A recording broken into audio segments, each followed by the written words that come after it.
Bonjour. Et voici au bout de l'année le résultat du travail de nos élèves. Une année riche en rencontres, en visites, en recherches et en émotions.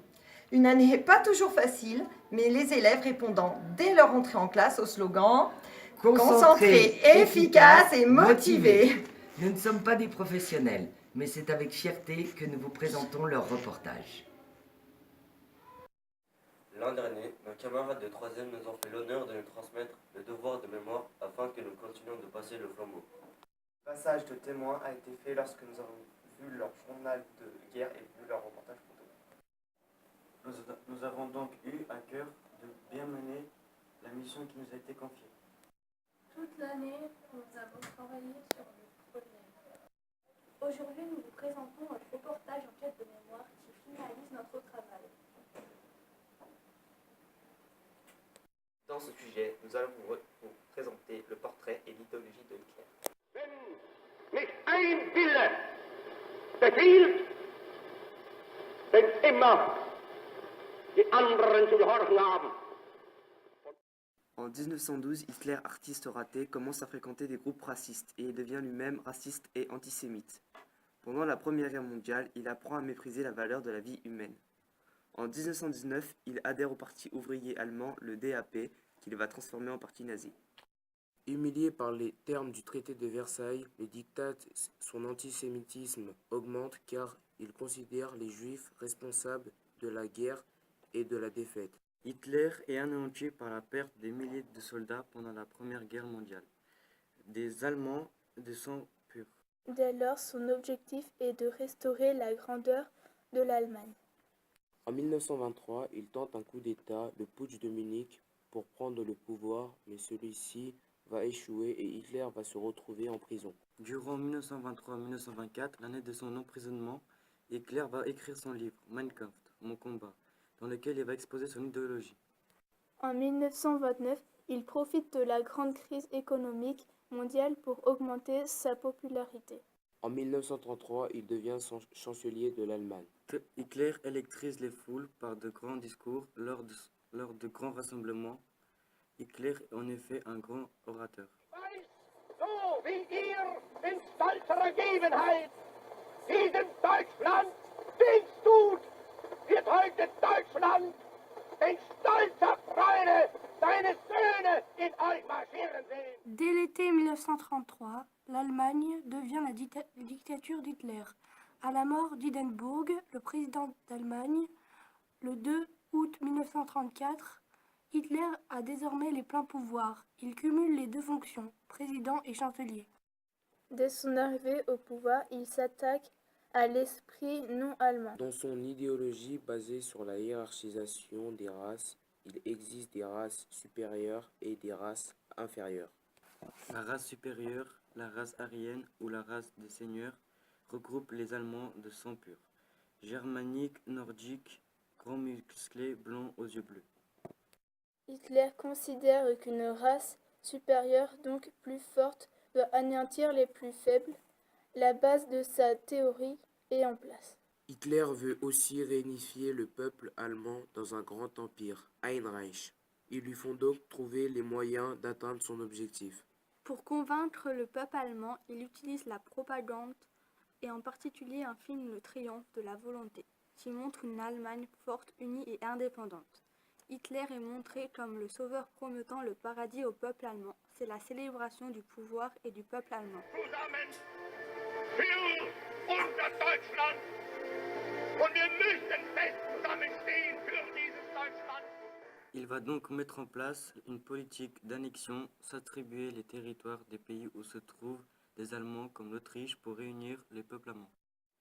Mais aussi une politique d'invasion pour créer l'espace vital nécessaire à son peuple.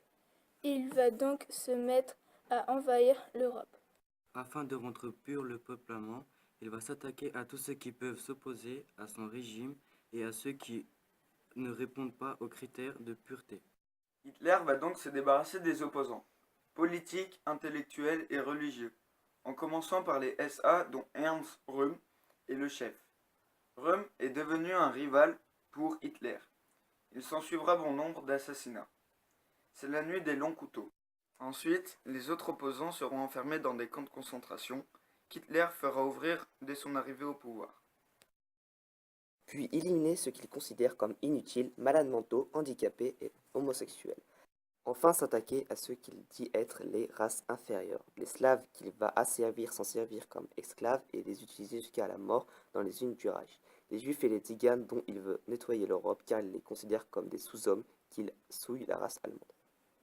Pour atteindre cet objectif, Hitler va dans un premier temps les exclure de l'Allemagne, puis les enfermer dans des ghettos, tenter de les détruire par les armes lors des massacres par des commandos spéciaux, les Einsatzgruppen, pour enfin arriver à la solution finale, les exterminer dans des camps d'extermination, des usines de la mort.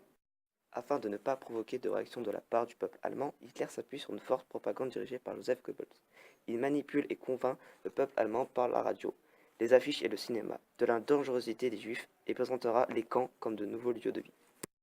Mais dans la volonté de Hitler de peupler l'Allemagne de la race des seigneurs, il lui faut donc remplacer les milliers de soldats allemands morts au combat. C'est pourquoi il va créer les Lebensborn, des farines de bébés ariens. L'idée des nazis est de sélectionner et d'accoupler les parents en choisissant un SS grand blond aux yeux bleus avec une femme allemande blonde et solide. Une fois l'accouplement fait, le père s'en va et 9 mois plus tard, le bébé est enlevé à sa mère et confié à une maison d'éducation nazie. Le bébé est la propriété du Reich. C'est ainsi que Hitler résume son idéologie dans sa devise. Un Volk, un Reich, un Führer, un peuple, un empire, un guide.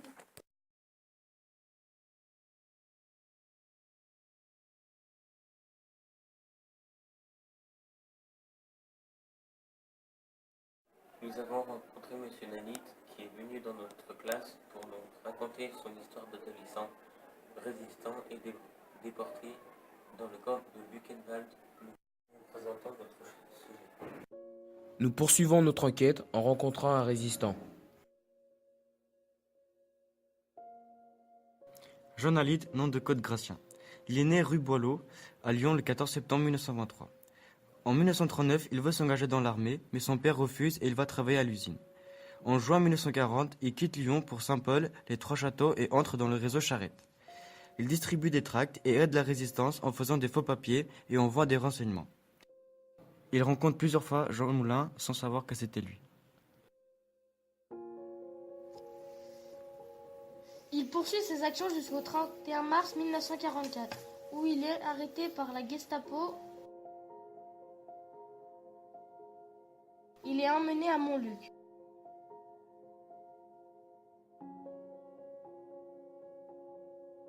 La torture, et il se pousse dans la salle de torture un gars qui dit « Occupez-vous de lui, laissez-le de côté celui-là ». Et j'en demande pas plus pour moi, mais par contre, le gars, Barbie dit au gars qui torture, parce qu'il touche pas Barbie, hein. Il commande, hein, mais il touche pas. Et occupez-vous de celui-là, nous a fait sauter 15 ans de permissionnaire. Alors, à ses yeux, était plus important que moi, mais c'est peut-être nous qui lui avions passé les heures de temps parce qu'on avait ce moyen par les dispatching. Vous savez, on avait des tas de trucs, quand on y explique, ça paraît. Ben voilà. Et ça s'arrête là.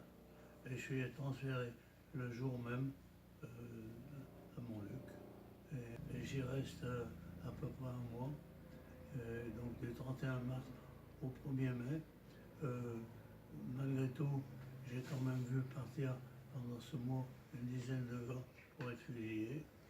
Et ma foi, quand on était appelé au Lyon, d'ailleurs là-bas, avec bagage, c'était la déportation, sans bagage, c'était la fusillade. Donc voilà.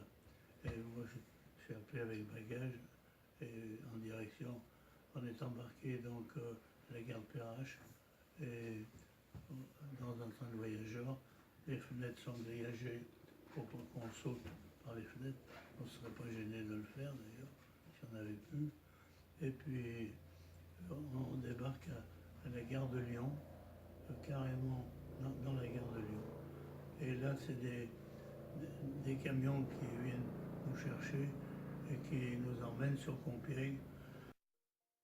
Le 1er mai 1944, il est envoyé à Compiègne où il partira le 8 mai pour le camp de Buchenwald. Le trajet dure 4 jours et 4 nuits et ils étaient 120 dans un wagon prévu pour 40. Les conditions de vie étaient abominables. Il a eu de la chance en étant contre la paroi du wagon où il a pu respirer par un tout petit trou. Il y avait beaucoup de morts autour de lui et il ne pouvait même pas dormir. On est embarqué dans ces wagons à bestiaux où là on est 120 par wagon. 120 par wagon, on est serré debout, impossible de bouger, de s'asseoir ou de se coucher, rien du tout. Et ça dure 4 jours et 4 nuits, sans boire, sans manger d'ailleurs. Et le 12, on arrive à Buchenwald.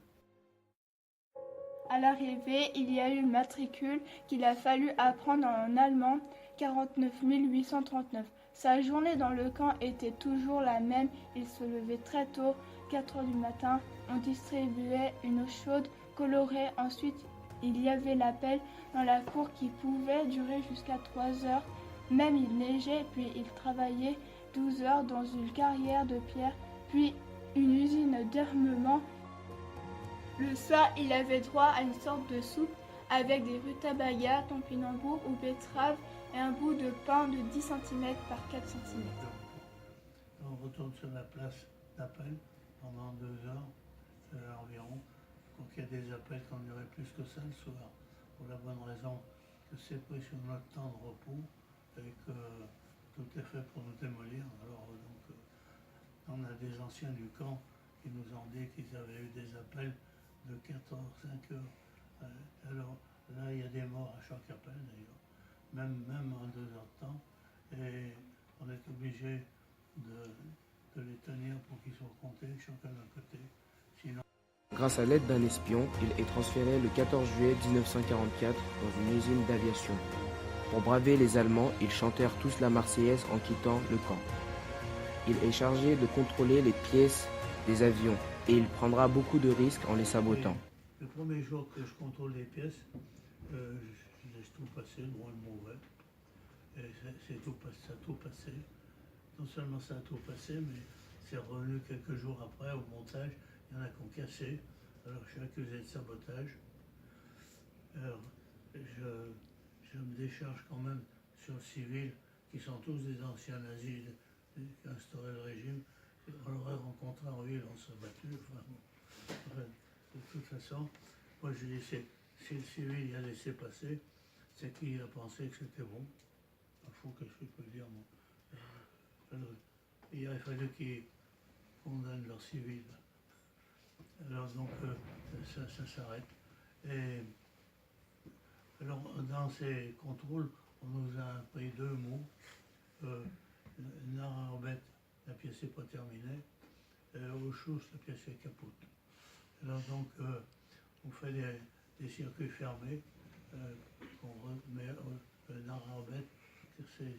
Ces pièces repassent à la fabrication parce que les copains qui sont aux machines, ils ont des fois des difficultés à faire ce qu'on leur a imposé. Et là, bon, et au bout de 4-5 fois, on ne peut pas aller bien plus loin. Alors on met aux choses les pièces au tas de ferraille. C'est là que je dis que 8 à 10%, c'est à peu près tout ce qu'il doit y avoir de bien. On travaille en plus à un métal à base de magnésium qui prend feu très facilement. Et là, on s'ingénie à y mettre le feu. Et pour arrêter ce feu, quand ça a bien pris et qu'il a bien abîmé la machine, il n'y a que le sable qui fignole le travail de sabotage. Ce qui fait que, à la fin, quand on est évacué, pratiquement, il n'y a plus de machine en état de marche. Le 11 mars 1945, le camp reçoit l'ordre d'évacuer et le 15 avril, c'est le début de la marche de la mort pour 5000 prisonniers, dont lui. Il parcourra 900 km à pied dans le froid et sans manger. Seulement 500 arriveront. Et puis, donc on refait encore 30 km à pied pour rejoindre les lignes américaines. Ils étaient gonflés d'ailleurs parce que si c'est pas l'armistice et que les Allemands arrêtent le combat, il y a encore 120 000 Allemands là qui seront d'ailleurs prisonniers d'hier, mais je ne sais pas comment ils auraient pu regagner leur lit, je ne sais rien. Donc ils mettent une Jeep, trois hommes à bord, une mitrailleuse. C'était un peu léger, enfin ils étaient gonflés à ce moment-là. Voilà. Et on fait encore ces 30 km, et quand j'arrive, je m'écroule, commençant d'être paralysé des bras et des jambes. Et c'est les prisonniers d'hier qui me nourrissent à la cuillère, les prisonniers d'hier qui sont libérés, les STO rappliquent sur les lignes américaines. On a d'ailleurs un manque de nourriture pour la bonne raison qu'ils ne reçoivent pas assez, ils gardent pour leur tout, enfin, ils nous en donnent aussi beaucoup, mais il n'y a pas assez pour tout le monde. Le 8 mai, jour de l'armistice, il est délivré par 3 soldats américains en jeep. Il a 21 ans et ne pèse plus que 38 kilos. Il lui faudra 3 ans pour récupérer un poids de 55 kilos. Il se mariera et aura 2 enfants. Depuis 1955, il témoigne de son parcours pour que cela ne se reproduise plus, qu'on n'oublie jamais les horreurs que l'humanité est capable de faire, mais sans haine. Pour cet engagement auquel il a consacré toute sa vie, il a reçu en 1947 la médaille de la Résistance. En 1959, la Croix du combattant. En 1961, il est fait chevalier de la Légion d'honneur et Croix de guerre. En 1962, officier de la Légion d'honneur.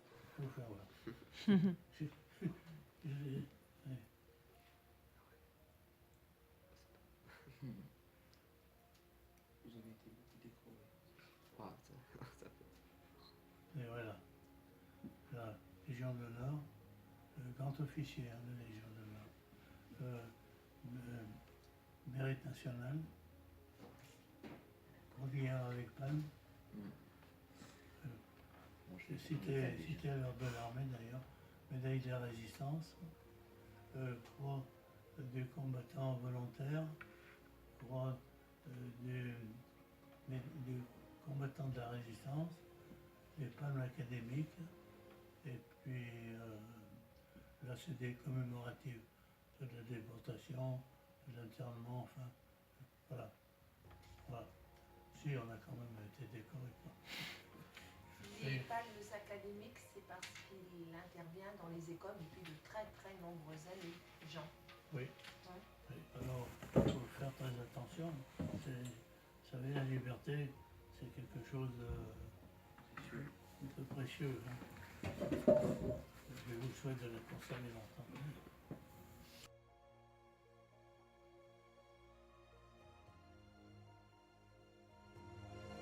Et nous avons l'immense honneur de pouvoir échanger avec ce héros à nos yeux de collégiens. Nous retiendrons aussi de cette rencontre son sourire, sa joie de vivre après tout ce qu'il a vécu, sa tolérance envers les autres et les conseils qu'il nous a donnés pour notre monde. La paix avant tout.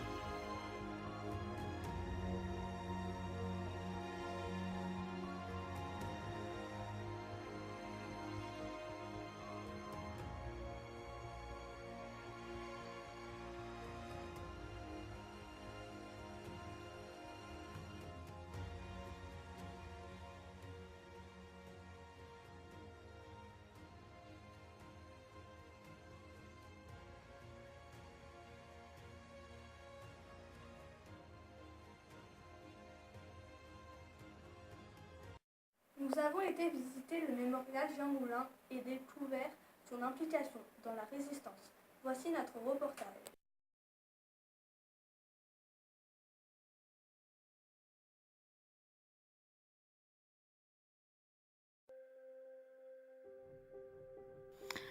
Tout d'abord, qu'est-ce qu'un mémorial? C'est un lieu de mémoire, un lieu dans lequel s'est passé un événement important de l'histoire. À la différence d'un musée qui est une exposition d'objets, ici le lieu où s'est passée l'arrestation de Jean Moulin. Mais qui est Jean Moulin? Jean Moulin est né à Béziers le 20 juin 1899. C'est le préfet de l'Eure-et-Loire. En 1941, il refuse l'occupation nazie et rejoint la résistance dans l'organisation de la France libre.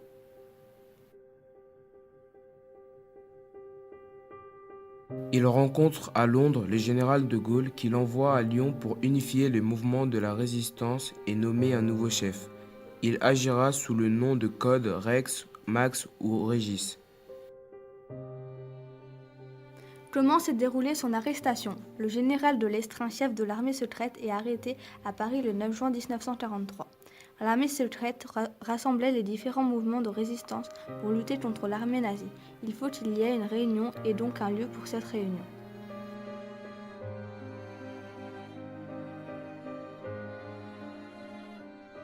André Lassagne demande à son ami Frédéric Dugaujon si la réunion peut avoir lieu dans son cabinet médical place à Castellane à Caluire-et-Cuire, afin que soit désigné rapidement un nouveau chef. La réunion est alors fixée le 21 juin 1943. À 14h, le colonel Albert Lacaze, André Lassagne, Henri Aubry, René Tardy et Bruno Lara arrivent et montent au premier étage. Raymond Aubrac, le colonel Schwarzfield et Jean Moulin, sous le nom de Jacques Martel, arrivent avec 30 minutes de retard et sont installés par Marguerite la Bonne dans la salle d'attente.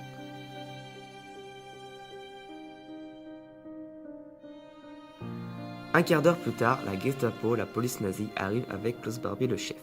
Ils arrêtent toutes les personnes présentes. Seul René Hardy arrive à s'enfuir. Klaus Barbie veut absolument trouver qui est Max car il sait que c'est Jean Moulin. Une partie des résistants sera incarcérée à Montluc à Lyon.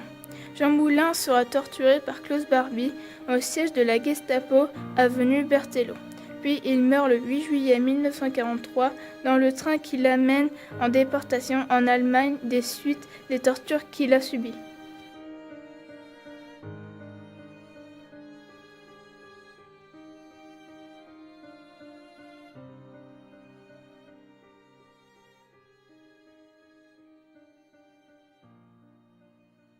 Dans notre voyage mémoire en Pologne, nous avons visité le camp de Auschwitz-Birkenau.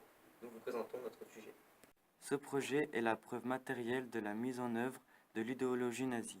L'emplacement choisi de la ville d'Auschwitz est stratégique car il se trouve à un nœud ferroviaire reliant la ville à Berlin, Kiev et Varsovie. C'est aussi un carrefour de routes commerciales. La ville est vidée de ses habitants. Autour, les habitants sont expropriés et les maisons confisquées ou détruites. Le complexe Auschwitz-Birkenau est le lieu symbolique de toutes les politiques mises en place par les nazis. Une politique territoriale, aménagement d'un territoire de 40 km² en une immense zone d'intérêt. Une politique concentrationnaire mise en place du camp d'Auschwitz I en 1940, le Stammlager, camp principal. Une politique d'extermination. Construction du camp de mise à mort de Birkenau. Auschwitz II en octobre 1941, à la fois camp de travail et camp de mise à mort. Une politique industrielle, construction de nombreuses usines et utilisation des mines existantes. Le site d'Auschwitz III ou Monowitz en mai 1942 fournissait de la main-d'œuvre gratuite à la construction de l'usine de caoutchouc La Buna des industries IG Farben. Site une superficie de 500 terrains. Extrait de Si c'est un homme de Primo Levi.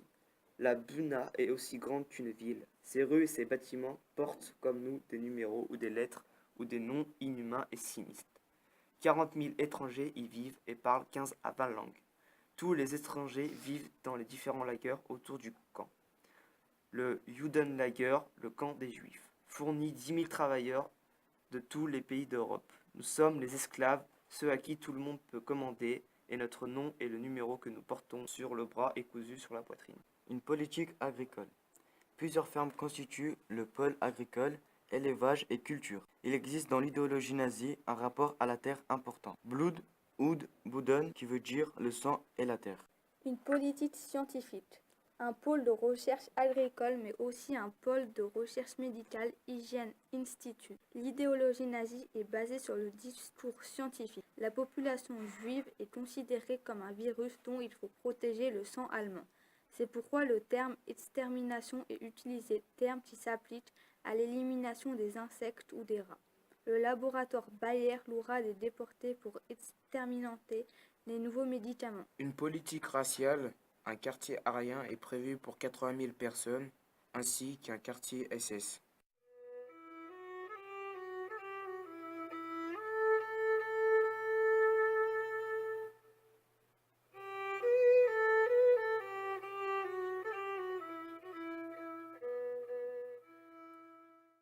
Les camps de concentration sont ouverts dès 1933. Ils se trouvent tous en Allemagne. Dachau, Buchenwald, Ravensbrück, camp des femmes, Mauthausen, Bergen-Belsen. Ce sont des camps de travail forcés visant à terroriser la population dont la mission officielle est la rééducation.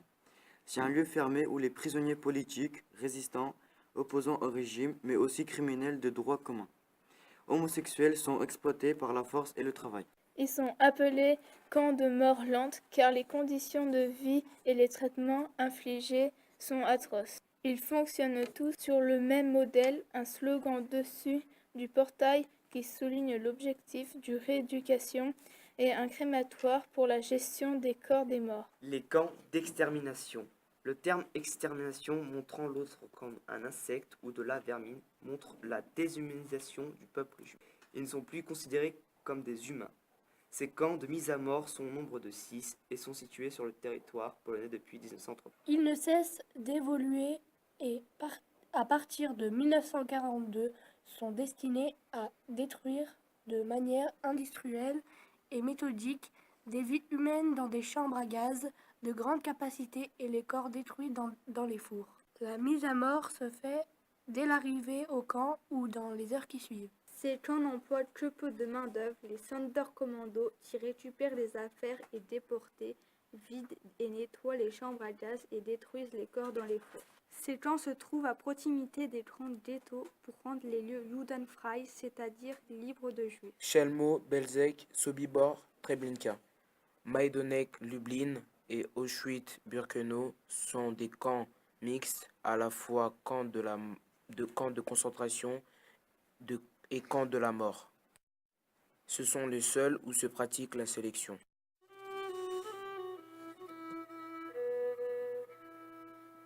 Le 8 octobre 1939, la petite ville d'Auschwitz en Pologne prend le nom allemand de Auschwitz par l'invasion du pays par les nazis. En avril 1940, sur ordre de Himmler, chef suprême des SS, Reichsführer, le SS Rudolf Höss se rend en Pologne pour transformer une ancienne caserne militaire en camp de concentration destiné à la répression de la population polonaise. Ce camp, le KL, concentration, la guerre, devient le camp principal Auschwitz I. Stammlager, centre des opérations, et Rudolf Höss en devient le directeur. Höss prévoit rapidement des travaux d'agrandissement du camp pour pouvoir accueillir le nombre croissant de prisonniers qui arrivent au fur et à mesure des évolutions de la guerre.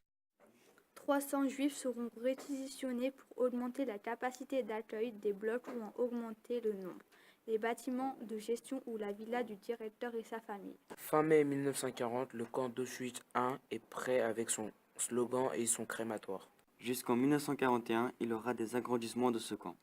Suite à l'invasion de l'Union soviétique par Hitler, opération Barbarossa, Hitler demande à Höss de trouver un lieu pour créer un camp d'une capacité de 100 000 personnes pour pouvoir accueillir les prisonniers soviétiques. Extrait de La mort est mon métier de Robert Merle, lequel devait s'étendre beaucoup plus loin que la caserne des artilleurs polonais et devait comprendre également un autre lager enfermé dans une enceinte distincte, près de la localité de Birkenau.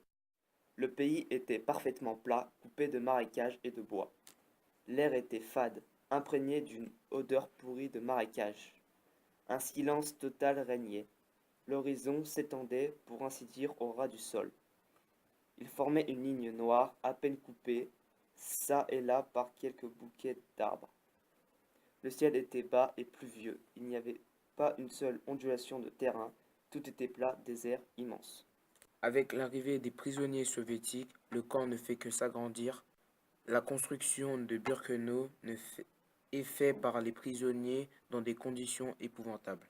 La mortalité est énorme, les nazis n'arrivent plus à comptabiliser et répertorier les prisonniers. Il est donc décidé de les tatouer d'abord sur le torse puis sur l'avant-bras gauche. Dès lors, ils ne seront plus que des numéros. La personne humaine n'est plus qu'un numéro. Ein Stück, un objet en tant que sujet, il n'existe plus. Le camp de Birkenau ouvre en 1941. En juin 1941, Himmler rend visite à Höss en prévision du projet d'organisation d'assassinat de masse, la solution finale. Extrait de La mort est mon métier de Robert Merle. J'ai choisi le KL d'Auschwitz comme lieu d'exécution et vous-même comme agent. J'ai choisi ce quai parce qu'étant situé à la jonction de 4 voies ferrées, il est d'un accès facile pour les transports. La région est isolée, peu peuplée et offre des circonstances favorables au déroulement d'une opération secrète. Je vous ai choisi pour vos talents d'organisateur. En janvier 1942 a lieu la conférence de Wannsee, une ville d'Allemagne, où sera décidée la solution finale. Auschwitz-Birkenau devient alors le centre de mise à mort de tous les juifs de tous les territoires sous contrôle de l'Allemagne ou en collaboration avec elle. La mort à Auschwitz-Birkenau va devenir industrielle. Suite aux demandes de Himmler concernant le rendement, Heuss va chercher des solutions et résoudre un par un tous les problèmes. Extrait de La mort est mon métier de Robert Merle. Himmler rend visite à Heuss. Le camp de Treblinka ne donne pas satisfaction. Les méthodes employées sont défectueuses. À Treblinka, ils utilisent du monoxyde de carbone par les pots d'échappement des camions. Ceux-ci sont en mauvais état et tombent en panne. Le procédé n'est pas économique. Il n'y a pas été liquidé plus de 80 000 unités en 6 mois. Ce résultat est ridicule. Pour les 6 premiers mois, vous devez prendre vos dispositions pour un chiffre global d'arrivage d'environ 500 000 unités, soit d'environ 1800 unités. Heuss pense alors au Zyklon B, un produit insecticide qui a été utilisé lors de son arrivée à Auschwitz I pour désinfecter les lieux. Il fera procéder au premier essai dans la chambre à gaz créée dans l'ancien dépôt de munitions d'Auschwitz I. Puis pour plus de rendement et de discrétion, les gazages continueront dans des fermes au fond du camp de Birkenau, transformées en chambres à gaz d'une capacité de 200 personnes appelées Bunker 1 et le Bunker 2. Mais Heuss ne répond encore pas à l'attente de rendement de Himmler. Extrait de La mort est mon métier de Robert Merle. Le gain de temps avec le Zyklon B était considérable et le procédé économique. En envisageant la construction d'une salle en dimension grandiose, j'ai compris que je concevais pour la première fois des moyens à l'échelle de la tâche historique qui m'incombait. Cependant, je n'avais pas vu assez grand. Il fallait prévoir au moins 4 chambres à gaz. Le rendement de pointe devant atteindre en 1942 10 000 unités par 24 heures. Suite aux demandes de Himmler concernant l'élimination des corps, Heuss se rend au camp de Chelmno pour y rencontrer le directeur et tenter de trouver une solution au problème. Extrait de La mort est mon métier de Robert Merle. Le gros problème, c'est l'élimination des cadavres. Nous n'aurons bientôt plus de place dans les fosses et bientôt il n'y aura plus de terrain. Le rendement par 24 heures n'a jamais dépassé 500 unités. Le rendement d'Auschwitz devrait être, selon le programme, de 10 000 unités par 24 heures.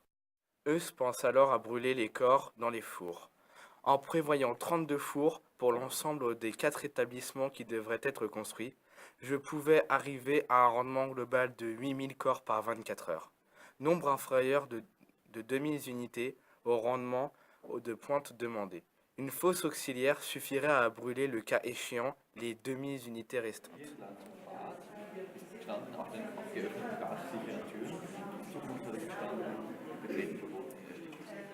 Les chambres à gaz associées aux crématoires 2 et 3 furent ouvertes en mars 1943 et les crématoires 4 et 5 en avril 1943. Et il y a aussi les révoltes. Ils refusent de rentrer dans la salle. Il faudra installer une salle de désinfection et à l'intérieur des pommes de douche et des tuyauteries en trompe-l'œil. Après fonctionnement de l'installation, l'expérience montre l'efficacité des nouvelles installations. Aucune révolte. Avec l'augmentation des transports qui arrivaient, loin des chambres à gaz, sur la rampe de déchargement des marchandises de la gare d'Auschwitz, Heuss décide la construction d'une autre rampe d'accès direct à Birkenau en 1944. Extrait de La mort est mon métier de Robert Merle. Je compris aussi qu'il fallait mettre les chambres à gaz en relation avec la gare et construire une voie ferrée qui amènerait les transports devant les portes, tant pour éviter les pertes de temps que pour cacher le contenu des trains à la population civile d'Auschwitz.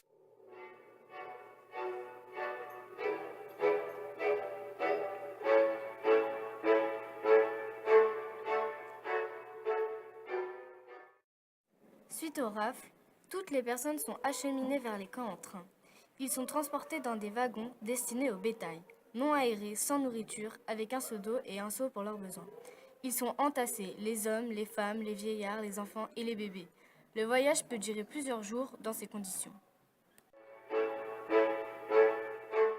Lorsque les portes s'ouvrent, certains sont morts, d'autres fous, les autres assoiffés et épuisés. Les nazis leur hurlent dessus et les chiens aboient. À leur arrivée, les déportés sont dépossédés de toutes leurs affaires, qui seront triées par d'autres déportés au Canada. Ils doivent ensuite se séparer en 2 colonnes, les hommes à droite, les femmes et les enfants à gauche. Ils passent ensuite à la sélection. Le ou les médecins nazis du camp choisissent d'un geste ceux qui sont capables de travailler et ceux qui ne le sont pas.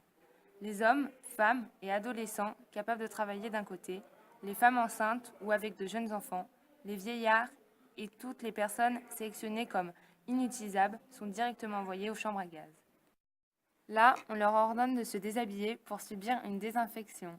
Environ 1000 personnes rentrent en même temps dans la salle, puis les portes sont fermées. Les SS introduisent des pastilles de Zyklon B.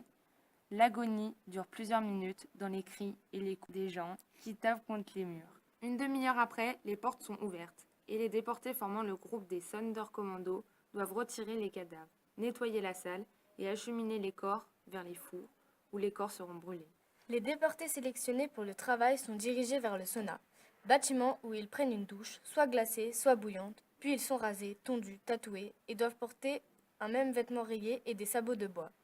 Chaque déporté porte sur sa veste un triangle de couleurs, indiquant s'il est résistant, juif, politique, homosexuel, tzigane, détenu de droit commun ou d'autres. À partir de ce moment, ils ne sont plus considérés ni traités en tant que personnes humaines. Tout est fait pour les humilier, les briser, les déshumaniser.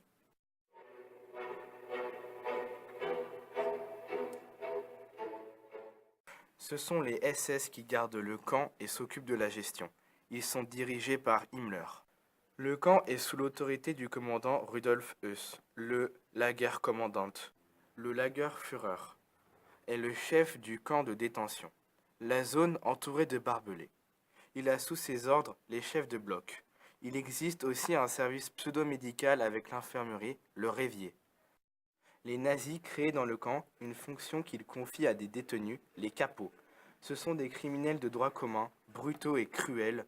Ils sont chargés de l'encadrement des commandos de travail, responsables de la rentabilité et de l'exécution des ordres des SS.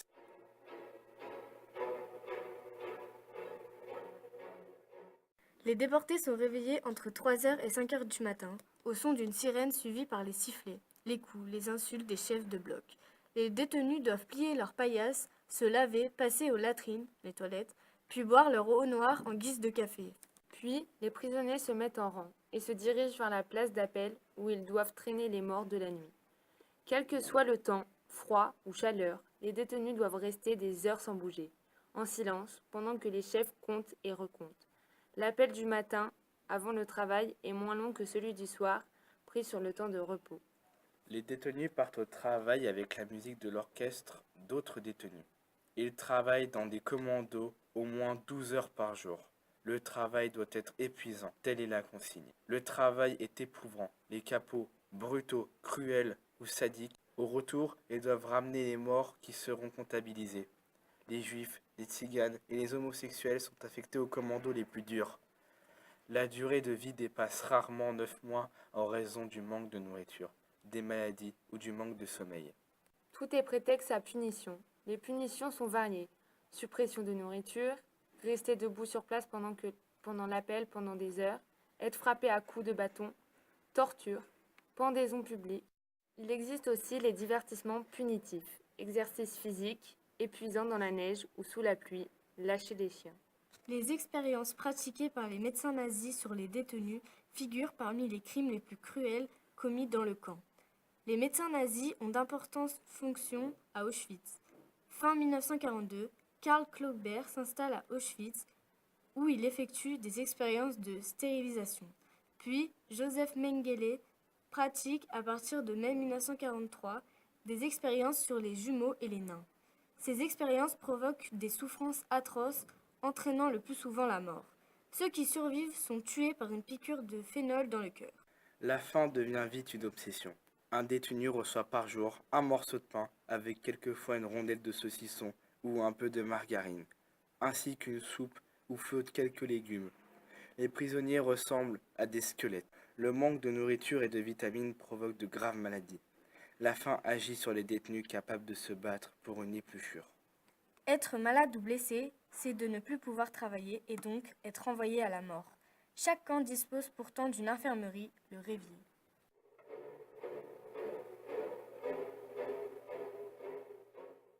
Fin novembre 1944, face à l'avancée de l'armée rouge, l'armée soviétique, Himmler donne l'ordre d'arrêter les gazages et de faire sauter les crématoires.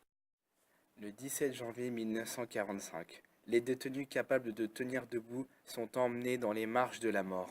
Les milliers de détenus sont contraints de marcher plusieurs jours dans le froid et la neige. Ceux qui ne sont pas morts d'épuisement ou abattus sont dirigés vers les camps du Reich, où beaucoup perdront la vie. Le 27 janvier 1945, les nazis quittent le camp après avoir incendié le Canada. Au moins 1,3 million de personnes ont été déportées à Auschwitz, dont 1,1 million de juifs. Près de 1 million y ont été assassinés, dont 69 000 juifs de France. Les juifs morts à Auschwitz constituent 90% de toutes les victimes du camp. 74 000 Polonais, 21 000 Tziganes, 15 000 prisonniers de guerre soviétiques.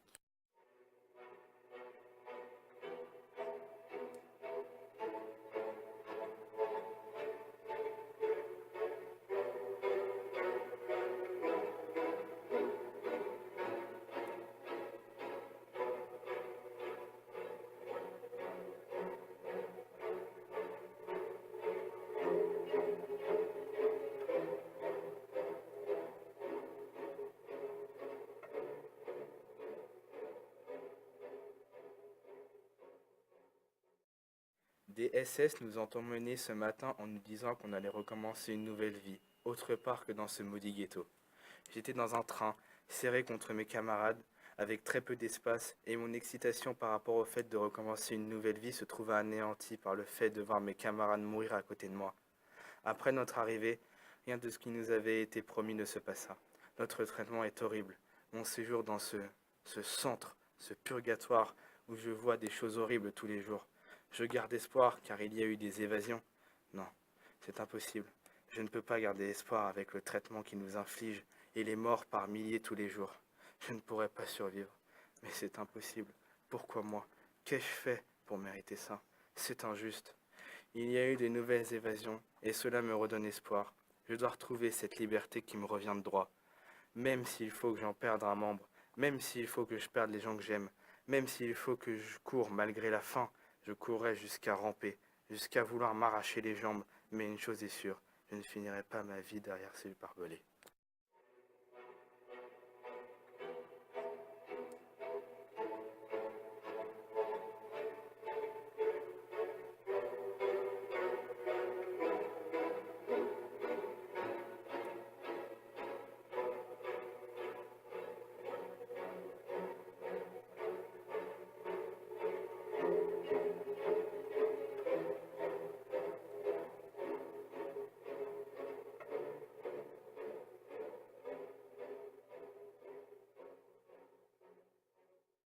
Français, nous avons travaillé sur l'histoire vraie d'une petite fille. Nous avons retrouvé la photo à Auschwitz. Allons vous raconter son histoire.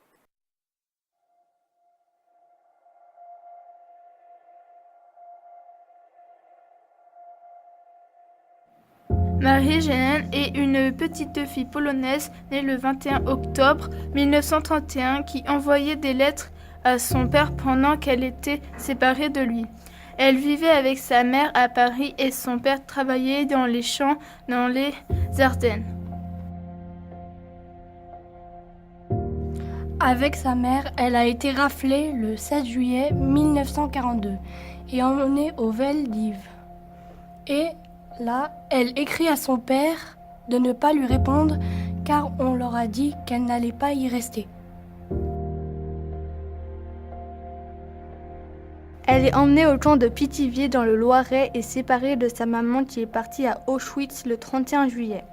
Les conditions de vie sont très difficiles mais elle n'en parle pas à son papa.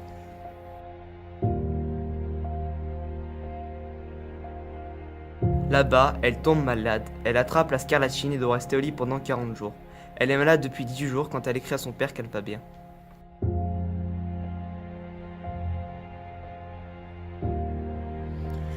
Le 27 août 1942, elle lui envoie une lettre en s'excusant de ne pas avoir donné de nouvelles car elle doit s'occuper des autres enfants plus petits et qu'elle ne s'ennuie pas car elle a retrouvé des camarades de Paris.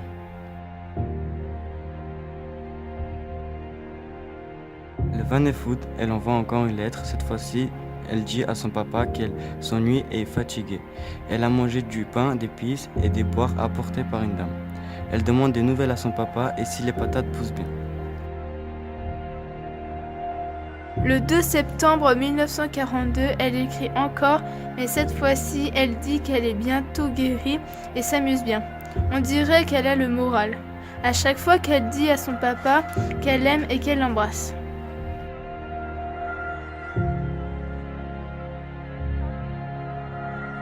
Le 11 septembre 1942, elle écrit à son papa parce qu'il va pouvoir lui envoyer un colis. Elle lui explique comment et elle s'ennuie beaucoup.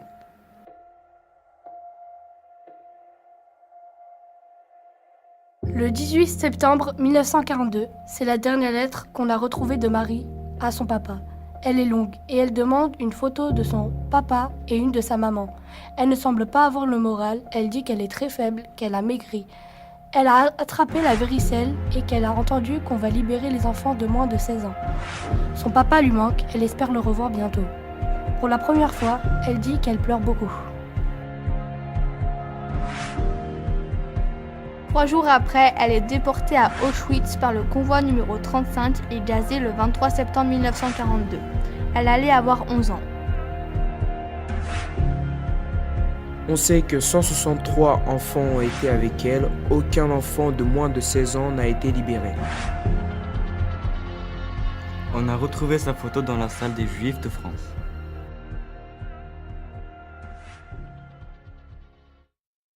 Pendant notre voyage, nous avons eu la chance de rencontrer Valérie Pertuis-Porteret, qui nous a raconté ses recherches pour sa thèse.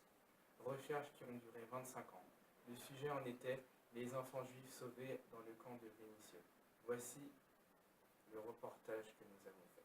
Le 29 août 1942, près de Lyon, 108 enfants juifs ont été arrachés aux nazis. Jean Stern, alors âgé de 15 ans, faisait partie des 1016 juifs étrangers internés au camp de Vénissieux. Le 26 août 1942, les juifs étrangers sont raflés dans tous les départements de la région lyonnaise. Réfugié près de Grenoble, Jean est arrêté avec sa mère. Mais toutes ces familles juives, arrivées quelques années plus tôt d'Autriche, de Pologne et de tous les territoires annexés par le Reich, sont conduites dans un camp militaire désaffecté à Vénissieux, près de Lyon. Le carnet de Jean y consacre quelques lignes. C'est un camp de travailleurs indo-chinois. Ils ont une fanfare. Le réfectoire est bondé. On nous sert de la soupe et des haricots. La nuit, on couche sur des paillasses ou de la paille. Revenu sur place, il rajoute sobrement. C'est l'endroit où l'on m'a séparé de ma mère. Il y avait là des hauts murs, des barbelés, des guérites et des gardes mobiles. C'est donc ici, en l'espace de 2 jours et demi, qu'a été organisé le plus grand sauvetage d'adultes et d'enfants juifs en France. Des juifs, des protestants, des catholiques, des laïcs ont aidé à leur sauvetage. Gilbert Lesage, résistant, mais aussi le père Chaillet, de Témoignages chrétiens, et l'abbé Glasberg, de l'Amitié chrétienne, ainsi que Charles Lederman, le responsable de l'OSE, œuvre de secours aux enfants qui cachait déjà des juifs. Le vendredi 28 août, les sauveteurs apprennent qu'il va y avoir une rafle. Les enfants non accompagnés peuvent être sauvés, reste à persuader les parents de les abandonner pour qu'ils ne partent pas dans les convois. Commence une nuit de cauchemar. Il faut convaincre les familles, c'est une course contre la montre.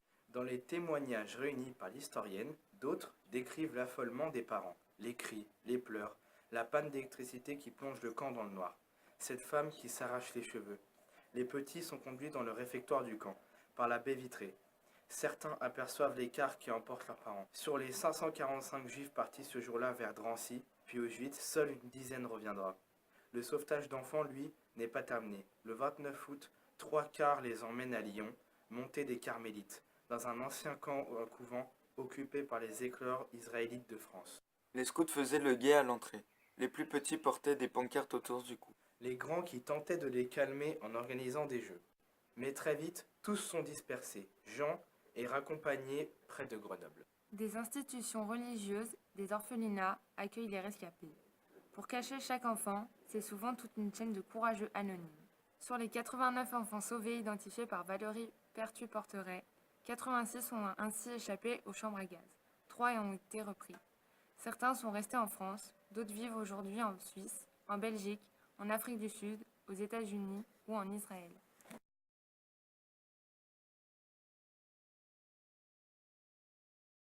Dans un livre qui vient de paraître, Valérie Pertuis, une étudiante en doctorat d'histoire à Lyon, revient sur un épisode méconnu de la dernière guerre. Le 26 août 1942, une grande rafle conduisait 1200 juifs étrangers au camp de Vénissieux. La moitié d'entre eux est allée jusqu'à Drancy. Ce que l'on sait moins, c'est que 85 enfants ont pu s'échapper du camp grâce au courage de quelques-uns. Valérie Pertuis a retrouvé des rescapés. Elle a consulté les 70 000 dossiers des étrangers dans les archives départementales du Rhône, s'est plongée dans celles de la gendarmerie, de l'archevêché, les minutes des procès d'après-guerre. Elle a travaillé avec des musées, enseigné au lycée, participé à des colloques pour retrouver les rescapés. Cette historienne engagée a noué des liens. Le père Stern, Lotte Lévy, Mela Baker. Il faut que cette histoire soit connue du grand public, voilà son nouveau combat. Ce sauvetage est une leçon pour l'humanité. Et nous, collégiens, nous nous engageons à être ambassadeurs de ce sauvetage. Il me revient maintenant de dire quelques mots sur les victimes. En mémoire, les Juifs de France garderont toujours, si le régime de Vichy a abouti à une faillite morale et s'est déshonoré en contribuant efficacement à la perte d'un quart de la population juive de la France, les 3/4 restants doivent essentiellement leur survie à la sympathie sincère de l'ensemble des Français, ainsi qu'à leur solidarité agissante à partir du moment où ils comprirent que les familles juives tombées entre les mains des Allemands étaient vouées à la mort.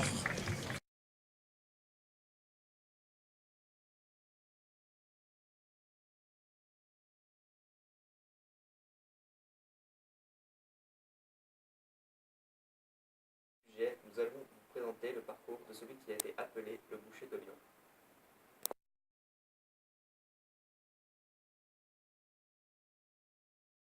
Dès l'adolescence, Klaus Barbie s'engage dans les jeunesses hitlériennes où il devient le chef de patrouille. Il prête serment à la SS le 1er octobre 1935. La SS est la police en charge de la protection d'Hitler et de la lutte contre les opposants au régime nazi. En 1937, il adhère au parti nazi, puis intègre la section 6 du contre-espionnage du SD. Le SD est le service de renseignement de la SS. L'unité de Klaus Barbie est transférée en avril 1940 aux Pays-Bas à La Haye puis à Amsterdam, où Klaus Barbie est chargé de traquer les émigrés allemands, les juifs et les francs-maçons. C'est à cette époque qu'Anne Frank se cache pour s'échapper aux rafles organisées par Klaus Barbie. En 1942, Klaus Barbie prend son premier commandement d'unité dans une antenne du SIPO SD de Dijon. Le SIPO SD est la police de sûreté. Il comporte 6 sections dans le territoire occupé. Klaus Barbie prend en novembre 1942 la tête de la section 4, plus connue sous le nom de Gestapo. Sa compétence s'étend après l'armistice de l'Italie sur la totalité de la région Rhône-Alpes. Le SIPO SD de Lyon siège dès fin 1942 à l'hôtel Terminus près de Perrache. À partir de avril 1943, la section 4 Gestapo est transférée dans l'école de santé militaire avenue Berthelot jusqu'au bombardement du 26 mai 1944 où il déménage place Bellecour. Klaus Barbie est en charge de la lutte contre les communistes, les résistants et les juifs. Il est responsable de l'arrestation et de la torture de nombreux d'entre eux, notamment Jean Moulin, et de la déportation des enfants des yeux, de l'exécution de nombreux otages. C'est ce qui lui valut le surnom de boucher de Lyon.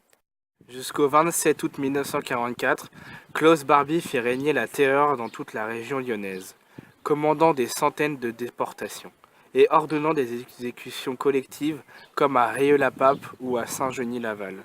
Fin août 1944, après avoir quitté Lyon pour Dijon, Klaus Barbie est blessé lors du repli de l'armée allemande. il est transféré en Allemagne vers les hôpitaux militaires.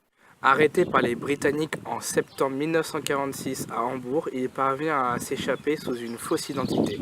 Il est recruté par les services secrets américains en avril 1947, pour lesquels il travaille jusqu'en 1951. Il est exfiltré en Amérique du Sud et installé en Bolivie. Il mène une nouvelle vie sous l'identité de Klaus Allmann. En 1952, il est jugé par contumace, c'est-à-dire en l'absence de l'accusé. Le tribunal militaire de Lyon condamne Klaus Barbie à la peine de mort pour les crimes ayant été commis dans le département du Jura. En 1954, une nouvelle poursuite est engagée contre lui pour d'autres faits à Lyon et dans les villes autour. Des exécutions sommaires, des rafles et des arrestations. Par jugement rendu par contumace, le 25 novembre 1954, Klaus Barbie est condamné une seconde fois à la peine de mort. Puis intervient la traque faite par Beate et Serge Klarsfeld. Beate est une militante allemande qui s'est mariée avec Serge Klarsfeld, fils d'un déporté assassiné à Auschwitz. Serge Klarsfeld est un avocat historien qui se bat pour faire traduire en justice tous les nazis encore vivants. En 1972, Beate Klarsfeld se rend à la base en Bolivie pour protester contre le refus d'extrader Barbie. De son côté, Serge tente d'organiser l'enlèvement de Barbie en vue de le remettre à la justice française, mais son opération échoue. Finalement, Klaus Barbie est extradé de la Bolivie le 4 février 1983. Le lendemain, il arrive à Lyon où il est écroué à la prison de Montluc. Symbole voulu par le ministre de la Justice de l'époque, Robert Badinter. Avec la Seconde Guerre mondiale et les atrocités vécues par plusieurs millions de juifs, de tziganes, de résistants et des opposants au régime nazi, les Alliés créent une nouvelle catégorie de crimes, les crimes contre l'humanité. Le premier d'entre eux se nomme le génocide. C'est le crime extrême qui consiste en l'élimination physique intentionnelle d'un groupe d'individus en raison de leur nationalité, de leur race, de leur religion ou de leur opinion politique. 3 crimes contre l'humanité pour lesquels Klaus Barbie n'a pas été poursuivi sont identifiés. La rafle de la rue Sainte-Catherine à Lyon le 9 février 1943. L'enlèvement et la déportation des enfants d'Isieux le 6 avril 1944. Le convoi du 11 août 1944 à destination des camps de la mort. Le 11 juillet 1985, en prévision du procès de Klaus Barbie, Robert Badinter fait voter une loi permettant de filmer le procès. C'est ainsi que le 11 mai 1987, le procès Barbie devient le premier procès intégralement filmé. Le procès se tiendra à Lyon. Plus de 100 parties civiles représentant les 149 victimes sont constituées. Elles sont représentées par 39 avocats. Parmi les témoins, Lise Lezèvre, résistante, André Frossard, témoin de la baraque aux Juifs, de la prison Montluc résistant. Raymond Guyon-Belot, qui, avec son mari, cachait des résistants. Charles Palan, détenu dans la baraque aux Juifs, il militait contre l'antisémitisme et abritait des personnes en fuite. Léa Feldblum, seule rescapée de la rafle d'Isieux. Alice Van Steenberg, résistante, chef départemental sanitaire de l'armée secrète. Kurt Hipser, interné au camp de Vénissieux, il bénéficie du sauvetage des enfants avec sa petite sœur Lily, puis il est devenu résistant. Simone Kadosh-Lagrange a été torturée par Barbie, puis déportée à Auschwitz-Birkenau. Gilberte Lévy-Jacob, survivante de la rafle de la rue Sainte-Catherine. Sabine Zlatin, directrice de la colonie d'Isieux. Ita Allobrenner et Fortuné Benguigui, 2 mamans d'enfants d'Isieux.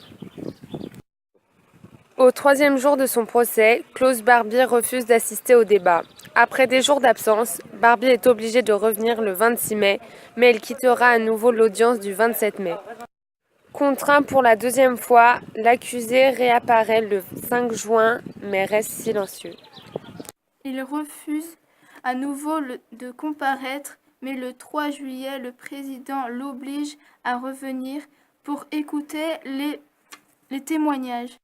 Le 3 juillet 1987, après que Barbie et sa défense aient eu la parole en dernier, le président déclare la réclusion criminelle à perpétuité. Klaus Barbie reste impassible à l'annonce du verdict.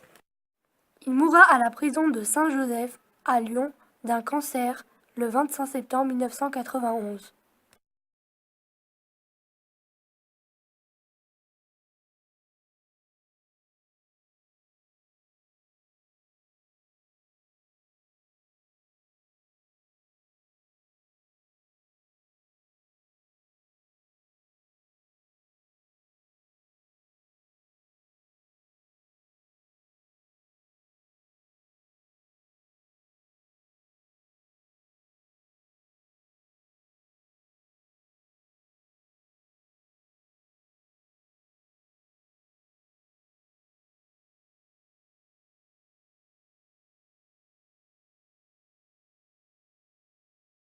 Dans ce sujet, nous allons vous raconter la terrible histoire de la colonie des enfants d'Isieux.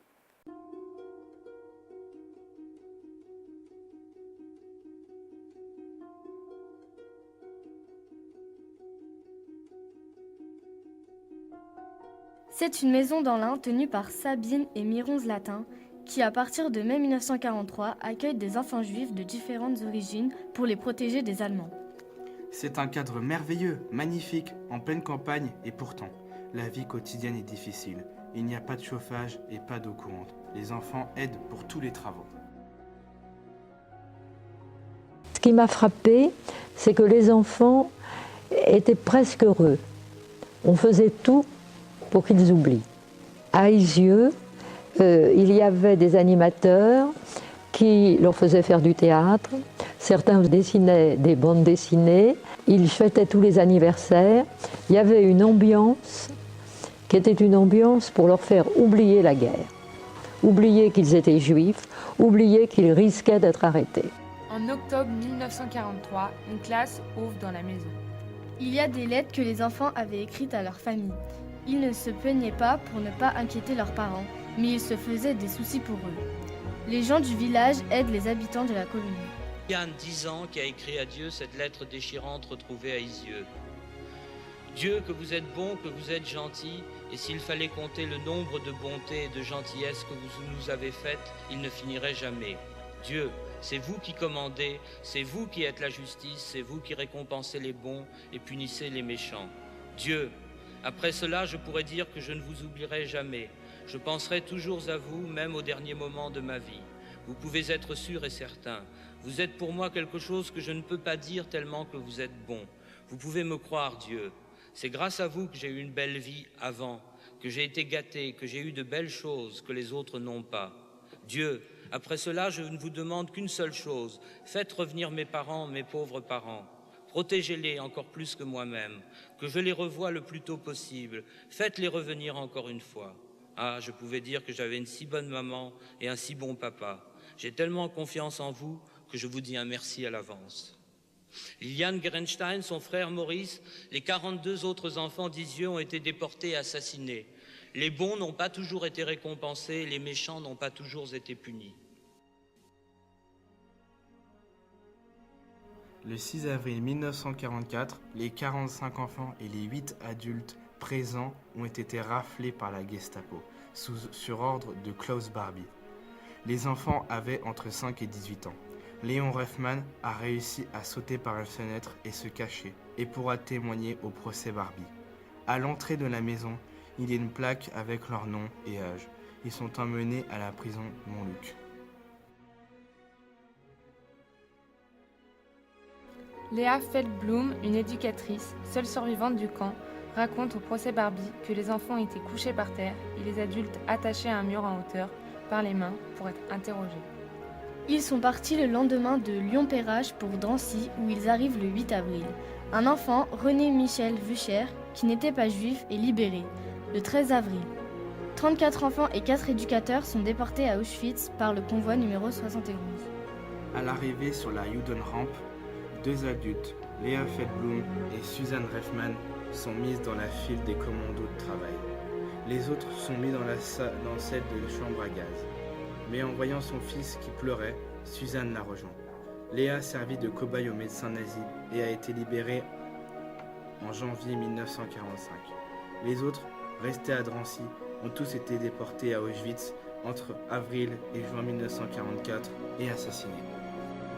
Le directeur Miron et les 2 garçons ont été fusillés en Estonie. Absente le 6 avril 1944, Sabine Zlatine, la directrice de la colonie, a crié sa colère. Je demande, les enfants, les 44 enfants, c'était quoi? C'était des résistants, c'était des maquisards. Qu'est-ce qu'ils étaient? C'était des innocents.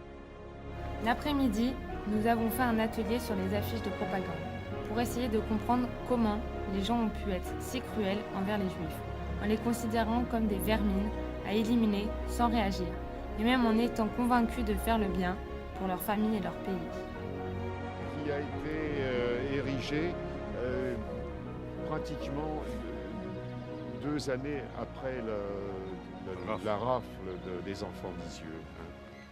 Ça représente un lieu de mémoire déjà pour beaucoup de gens qui passent, qui ne sont pas au courant. Ça leur permet d'avoir une notion de ce qui s'est passé un peu plus haut.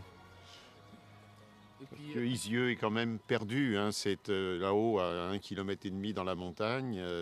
Ici, la phrase ici, passant, recueille-toi. Si on ne sait pas qu'il y a eu un tel événement ici, ça tombe dans l'oubli. Hein.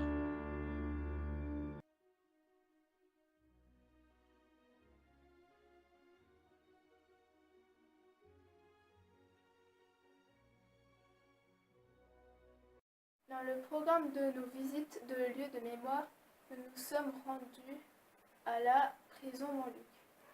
Voici notre sujet, de la prison militaire de Montluc à l'antichambre de la mort.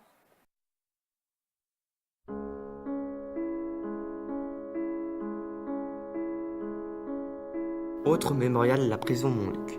Montluc est une ancienne prison située dans le 8e arrondissement de Lyon. En 1940, la France est divisée en 2 zones. La zone occupée au nord par les Allemands et la zone libre sous le régime de Vichy du maréchal Pétain au sud.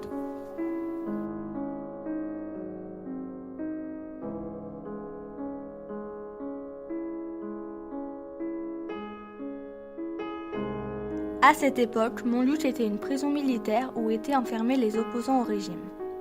En 1942, la zone libre est envahie par les nazis et la prison Montluc est réquisitionnée pour y interner les résistants, les juifs, les rappeler pour n'importe quelle cause.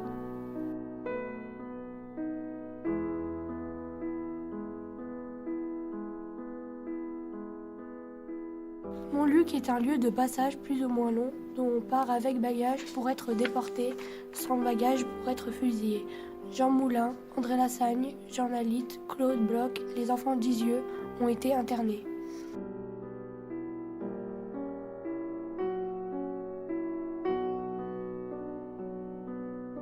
Si au début chaque prisonnier pouvait être seul dans sa cellule, très vite les conditions sont devenues extrêmement dures.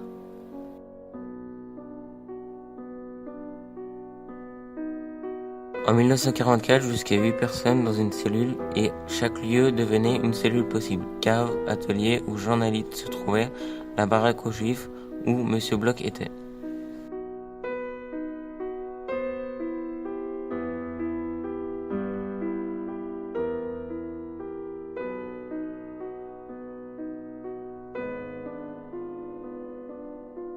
Dans cette prison prévue pour 150 prisonniers, les nazis vont interner plus de 10 000 hommes, femmes et enfants avant leur déportation ou leur exécution.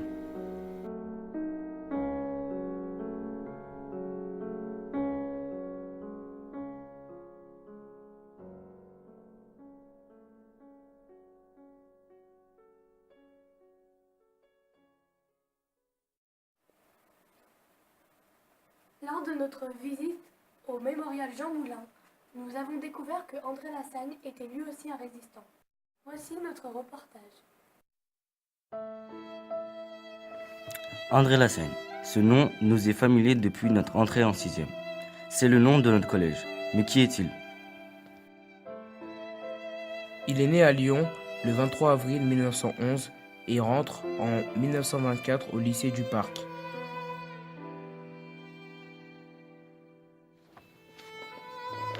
En 1938, il enseigne l'italien au lycée Chateaubriand à Rome. En 1939, il est mobilisé sur le front des Alpes. Il organise un premier réseau de résistance. Il réalise de nombreuses actions et participe à l'unification des mouvements.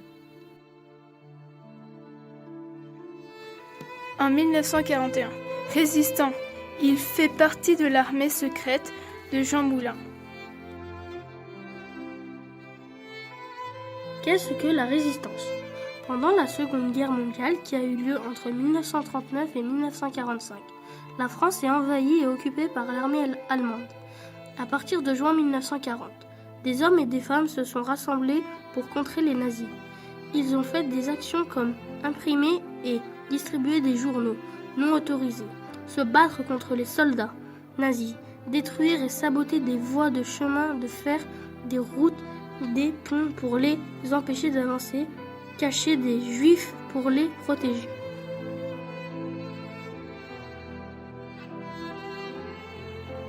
Le 21 juin 1943, il est arrêté à Caluire par Klaus Barbie à la maison du Gaujon. Détenu à Montluc puis à Fresnes, 24 octobre 1943, il est déporté dans les camps de concentration d'où il sera libéré le 25 mai 1945 par l'armée américaine. Il décède le 4 avril 1953.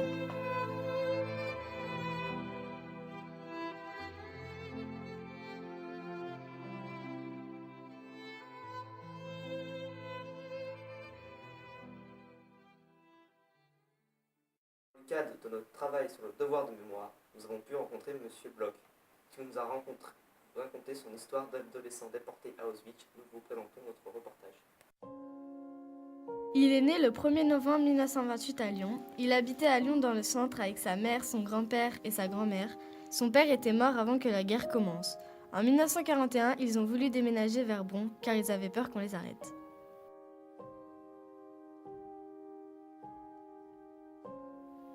Lui et sa mère prenaient le bus tous les jours. Sa mère allait à son travail et lui allait étudier au lycée La Martinière du Cher à Lyon. Il ne portait pas l'étoile jaune car son grand-père avait trafiqué ses cartes d'identité. Apposé sur les cartes d'identité.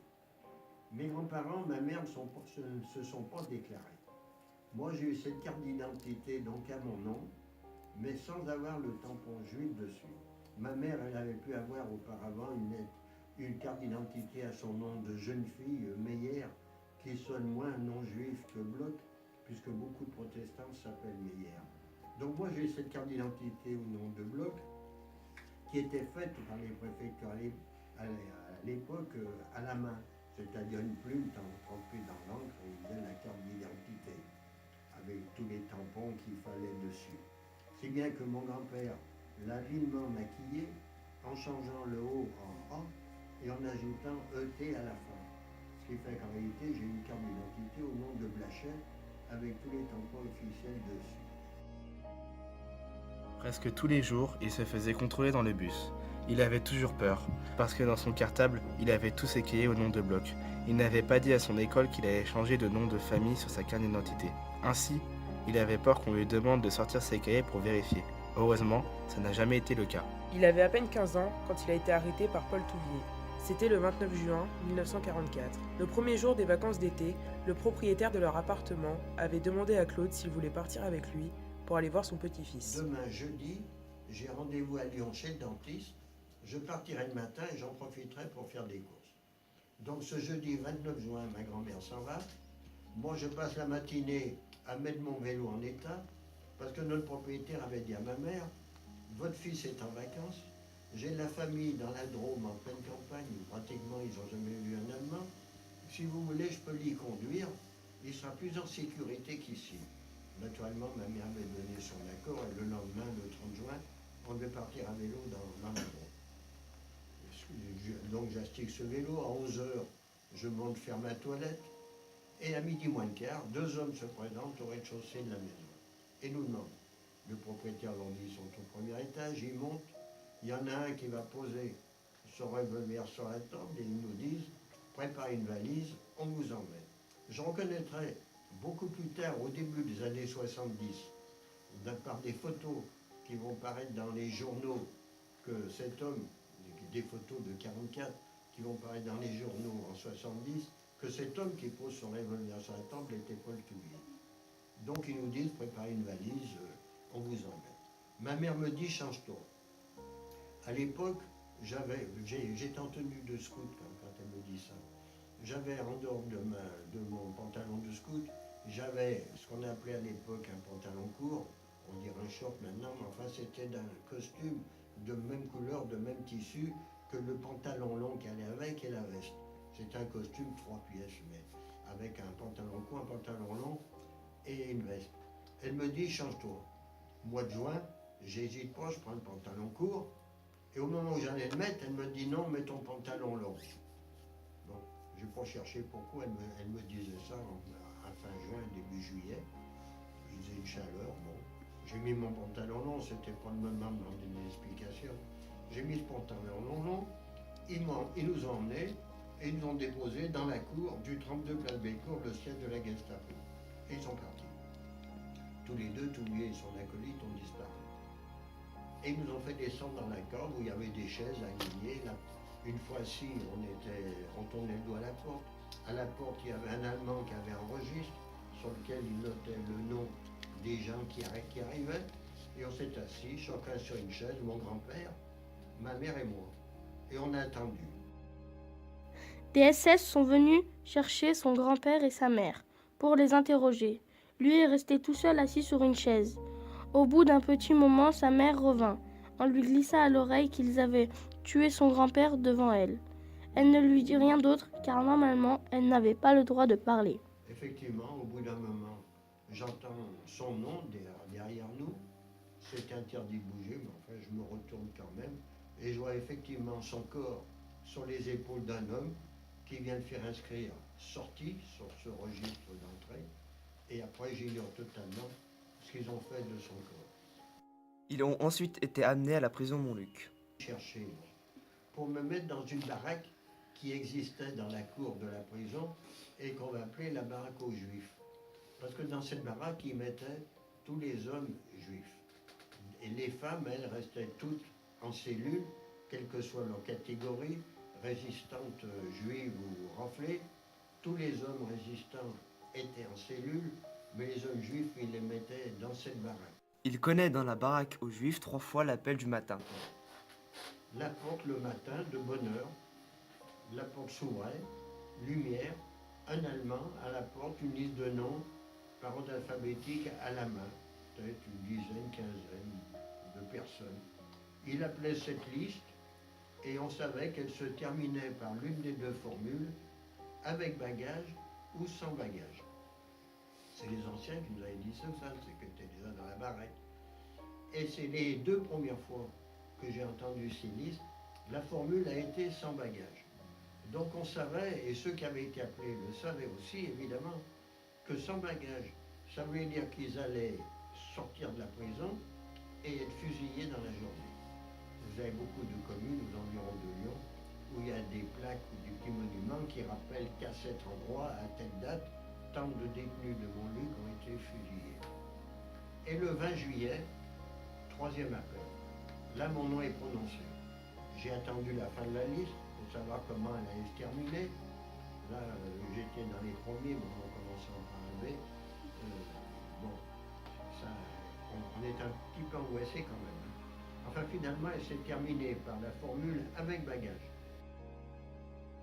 Après, ils ont été conduits dans un camp d'internement à Drancy, où ils sont restés une nuit seulement. Il y avait des bancs à l'intérieur de ces wagons et qui servaient au transport des troupes, des soldats, ou alors ils y mettaient 8 chouilles. Nous, en ce qui nous concerne, ils avaient emmené les bancs, évidemment. Ils nous ont fait monter entre 80 et 100 par wagon, hommes, femmes. J'étais dans le même wagon avec ma mère. On est monté dans ces wagons. Les conditions sont très dures. La trappe où on la baisse et ça laisse rentrer l'air. Ils avaient tous condamnés sauf une. Il n'y en avait qu'une d'ouverte dans l'angle du wagon. On était 80-90, ils nous ont embarqués là-dedans, sans nourriture et sans eau. On est le 31 juillet, une chaleur étouffante, un seau hygiénique au milieu du wagon qui a été vite plein. Je vous laisse imaginer la suite. Et on a voyagé comme ça, 31 juillet, 1er, 2 août, et le 3 août, j'estime vers 3 heures du matin, ce train s'arrête, on entend à l'extérieur des hurlements, des aboiements de chiens. On se demandait bien où on arrivait, on voyait par son rectangle ouvert qu'il faisait nuit, qu'il y avait la lumière électrique, et tout à coup les portes s'ouvrent, et on voit apparaître des hommes bizarrement habillés en costume rayé bleu et gris, qui nous disent en français, vous sautez du wagon, les hommes à gauche, les femmes et les enfants à droite.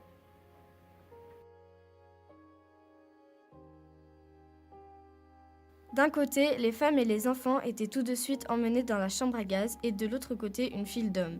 Claude alla donc avec sa mère car pour lui, il était encore un enfant. 15 ans, d'accord, on était enfant jusqu'à 14 ans. Mais enfin, je suis pas grand, j'ai pas grandi depuis. À l'époque, je faisais 40 kilos, j'étais déjà pas épais, donc 45 kilos. Je faisais 45 kilos, j'étais pas épais. Je me suis dit en moi-même, ils ne me connaissent pas, ils ne savent pas l'âge que j'ai. Je vais mais du côté de ma mère, femme et enfant. D'un côté, on était enfant jusqu'à 14 ans. Donc je vais vers ma mère qui me repousse brutalement du côté des hommes. Mais brutalement. Si bien que dans la pagaille, on se bousculait et tout, on s'est perdu instantanément de vue. D'abord, on savait pas pourquoi on était là. Et moi, je me suis dit en moi-même, je la reverrai. On se retrouve un jour ou l'autre, on se promenait dans le village. On ne savait pas où on arriverait, il faisait nuit. En réalité, on était à Birkenau, qu'on appelle aussi Auschwitz II. Mais nous, on ne savait pas. Donc, elle me repousse du côté des hommes. Et c'est la dernière vision que j'ai de ma mère. J'ai jamais revu. Il y eut ensuite un nouveau tri dans cette file, ceux qui étaient aptes au travail et ceux qui allaient dans les chambres à gaz. Au travail. Bon, comme je vous dis, j'étais pas grand, je faisais 45 kilos. Des hommes dans la force de l'âge sont retrouvés inaptes au travail. Du côté des femmes, c'était pareil, en sachant que toute femme qui arrivait avec un enfant à côté d'elle, y compris les femmes qui s'étaient occupées de ses enfants à Drancy qu'elles ne connaissaient pas, ces enfants qui étaient arrivés seuls à Drancy, étaient systématiquement jugés inaptes au travail. Ainsi, il alla dans la file pour le travail. Ils devaient creuser des trous. Ils étaient tout le temps surveillés par des SS. Ils n'avaient pas le droit de s'arrêter, même un tout petit moment. Ils dormaient dans des dortoirs. Souvent, c'était des lits à 3 étages. La meilleure place était celle du dessus, car dans la nuit, il était strictement interdit de se lever pour aller aux toilettes, donc les gens faisaient dans leur lit. Et comme leur matelas était seulement de la paille, celui du dessus recevait tout. La paille n'était jamais changée. Le matin, ils mangeaient un verre de bouillon pour 4. Portés qui avaient été affectés aux cuisines, des marmites de ce qu'ils appelaient la soupe. Ces déportés étant toujours escortés des SS et des capots, ces derniers se chargeant de la distribution, une cuvette pour 4 de bouillon.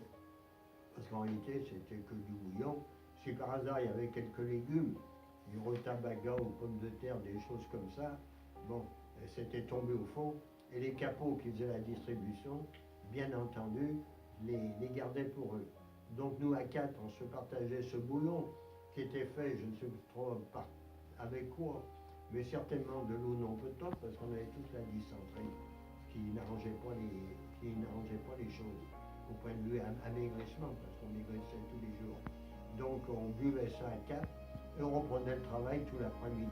Le soir, il avait encore du bouillon avec un petit morceau de pain noir. Tous les matins et tous les soirs, il y avait l'appel pour vérifier si personne ne s'était enfui. Nous, comme le matin, on garde à vous pour l'appel du soir, le ou les morts éventuels, c'était pas tous les jours, le ou les morts éventuels couchés devant nous, et là, l'appel du soir pouvait durer. Ceux qui avaient pu mourir pendant la nuit devaient être présents. Donc les autres devaient les prendre dans les bras, bien qu'ils soient morts, pour montrer aux SS qu'ils ne s'étaient pas enfuis. Ils étaient déshumanisés. Ils étaient dans des conditions de vie, de travail terribles.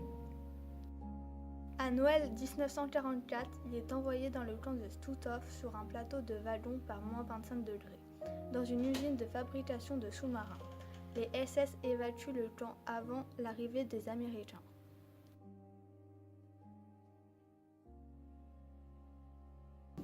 Ils ne devaient plus savoir par où passer pour nous évacuer. Ils voulaient bien évacuer le camp, mais par où? Alors les Anglo-Américains arrivaient, et les Français, il y avait des troupes françaises avec les Anglo-Américains, arrivaient d'un côté, ils avaient libéré pratiquement toute l'Allemagne, de l'autre les Soviétiques qui arrivaient aussi. Enfin finalement ils nous ont emmenés dans un petit port qui était à proximité de ce camp de Stutthof, où ils avaient aligné des péniches, comme on en voit sur la Saône, là, 3-4 péniches, et ils nous ont fait descendre à fond de cale d'une de ces péniches, chacun. Donc on est descendu, on s'est retrouvé dans le noir le plus complet, les SS, ils étaient 3 ou 4 par péniche qui regardaient qu'on descende bien. Arrivé en bas, on n'y voyait rien, on partait à 4 pattes. Quand on touchait celui qui était arrivé avant nous, on s'arrêtait, on s'asseyait. Et finalement, les SS sont descendus à leur tour quand tout le monde a été embarqué. Les péniches ont commencé à quitter le port. Mais les SS sont assis aussi comme nous. Mais enfin, ils sont trouvés pas, un peu serrés. Ils ne s'étaient pas gardés assez de place, ils en avaient trop fait descendre en ce qui concerne notre péniche, la péniche dans laquelle j'étais. Alors, ils avaient une solution pour tout. Alors là, ils l'ont retrouvé facilement. Les derniers qui étaient descendus, qui étaient les plus près de l'échelle, ils les ont fait remonter, ils les ont poussés dans la Baltique, ils se sont fait de la place comme ça. Vous dire combien en sont remontés comme ça, j'en sais rien. Il est libéré par la Croix-Rouge suédoise le 10 mai 1945. Il ne pèse plus que 30 kg et sera soigné 2 mois en Suède avant de pouvoir entrer en France.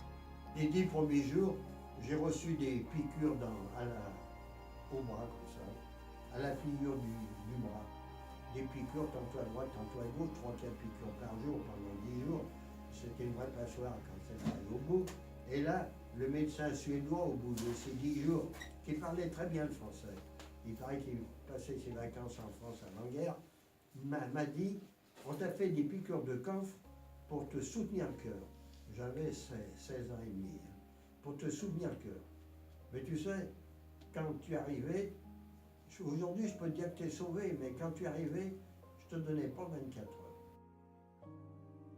Il retrouve sa grand-mère à Lyon le 22 juillet 1945 et à la rentrée, quand il veut se réinscrire, au début, le lycée ne veut pas parce qu'il a été absent sans justification pendant 1 an. Votre petit-fils, il fait sa préparatoire, 42-43. Sa première année, 43-44. Il part en vacances, normalement. Il passe toute une année scolaire, on n'a aucune nouvelle. Bon, on en a conclu qu'il avait arrêté ses études. Ça, c'est son problème, c'est le vôtre. Mais nous, on ne reprend pas les gens selon leur fantaisie. Hein, une année scolaire, je viens pas, puis maintenant j'y retourne. Ça se fait pas comme ça, on ne peut pas le reprendre. Alors à force de discuter, de parlementer, ils ont finalement accepté de me réinscrire à la Martinière. Pour ceux qui ont fait ça, oui. Pour ceux qui ont fait ça, oui. Il devient comptable, il s'est marié et a eu 3 garçons. Depuis, il témoigne de son parcours pour que cela ne se reproduise plus. Il n'a jamais oublié tous les gens anonymes qui ont aidé les Juifs au risque de leur vie. Des jeunes de votre âge, allemands, à Montluc, qui ont assisté, à qui j'ai raconté ma déportation. Bon, mais je leur dis à la fin, vous n'êtes pas responsable de ce qu'ont fait vos arrière-grands-parents. Et nous avons eu l'immense chance de le rencontrer et de parler avec lui. Nous retiendrons sa volonté de vivre et son optimisme. Nous n'oublierons jamais ce qu'il a vécu et son courage. Et nous ferons tout ce que nous pourrons autour de nous pour que de telles horreurs ne se reproduisent plus.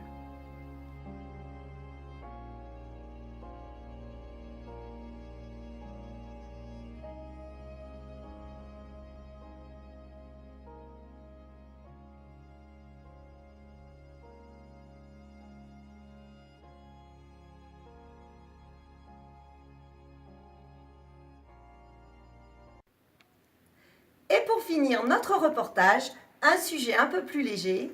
Voici notre carnet de voyage en Pologne.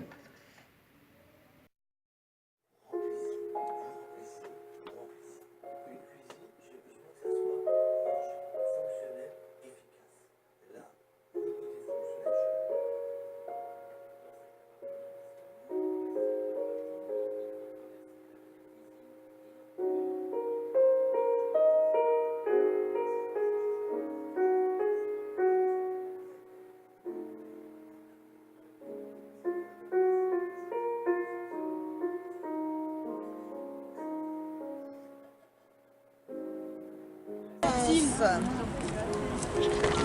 là, c'est le troisième âge, alors peut-être pas. Attends, je sais même pas si ça filme. Je vais prendre ma casquette. D'accord, moi aussi. Ça marche. Trop bien. Bon, on va filmer l'aéroport. Enfin là, c'est la gare. Voilà. C'est un caméscope normal. Il te brasse, je sais pas combien de fois. Fais attention à la valise, s'il te plaît.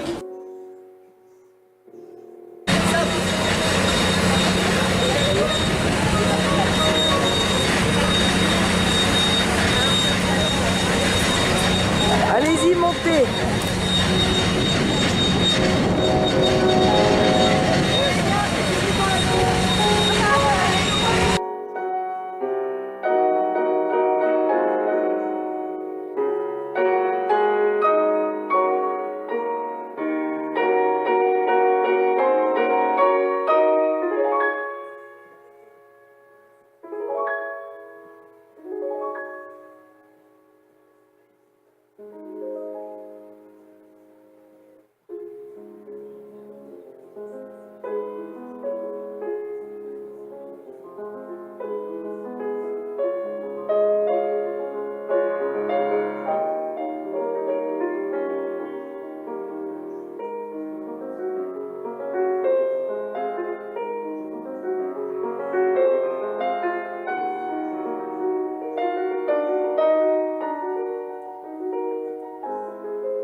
C'est Issam.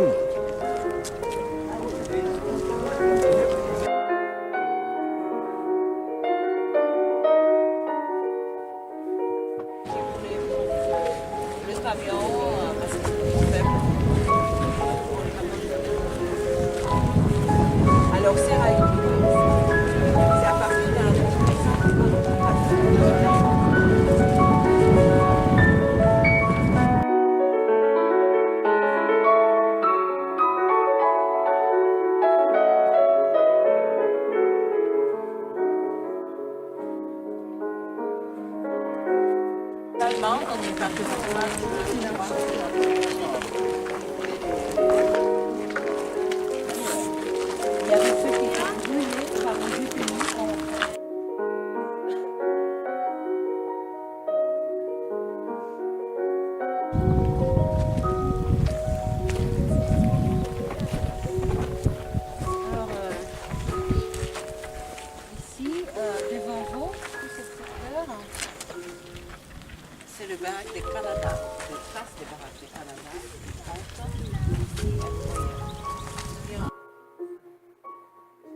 professeurs de nous transmettre le devoir de mémoire pour que nous poursuivions leur mission. Comme leur avait demandé Francine Christophe dans son poème « Ça y est les enfants, c'est à vous. Nous vous passons le flambeau ». Ils nous ont transmis ce devoir. Nous avons donc eu à cœur de mener à bien notre mission. Car connaître l'histoire et la comprendre, écouter les témoins que l'on a la chance de rencontrer, se rendre dans les lieux de mémoire, prendre conscience des atrocités vécues dans ce camp, permet de ne pas oublier, ne jamais oublier l'horreur et faire que cela ne se reproduise plus. Comme le dit Henry Apple, un survivant, une seule chose est pire qu'Auschwitz, c'est si le monde oublie que cela a existé.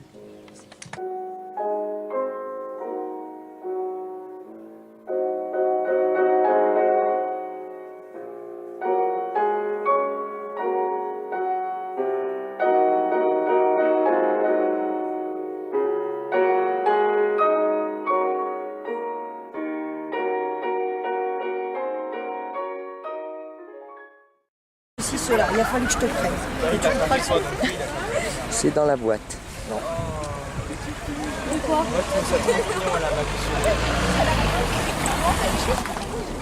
Tiens, je suis l'hiver du panneau. Tu rends le panneau. Tu fais forcer aux ours dans les maisons. Bon alors les filles, C'est vite. qu'est-ce que vous avez à dire là, juste en sortant? C'est grand. C'est grand. C'est trop grand. Julie, C'était bien. C'était intéressant. 438. Tom, Ah, moi, comme j'adore la Deuxième Guerre mondiale, c'est génial. oui mais autre chose que c'était génial parce que c'est pas tellement le mot qui est grand. Grand, oui. Trop grand. Ce que c'était. Moi, un seul mot à dire, c'est Émouvant. Charlotte, qu'est-ce que tu as à nous dire là, juste en sortant? Rien du tout. Pour le moment, tu gardes tout pour toi. C'est obligé de me perturber. Bon, les autres groupes. L'autre collège qui était avec nous. Elia. Il a perdu son passeport. Oui, Elia a perdu son passeport. Bon, bah, je retourne voir nos filles. Alors, Issam, le perturbateur, qu'est-ce qu'il a à nous dire? Rien du tout. Issam, il fait la tête parce qu'il s'est fait reprendre. Shaïma, dis-nous une belle phrase. Alors, quelles sont tes premières impressions? Qu'est-ce que ça t'évoque? De quoi? Là, ce qu'on vient de voir.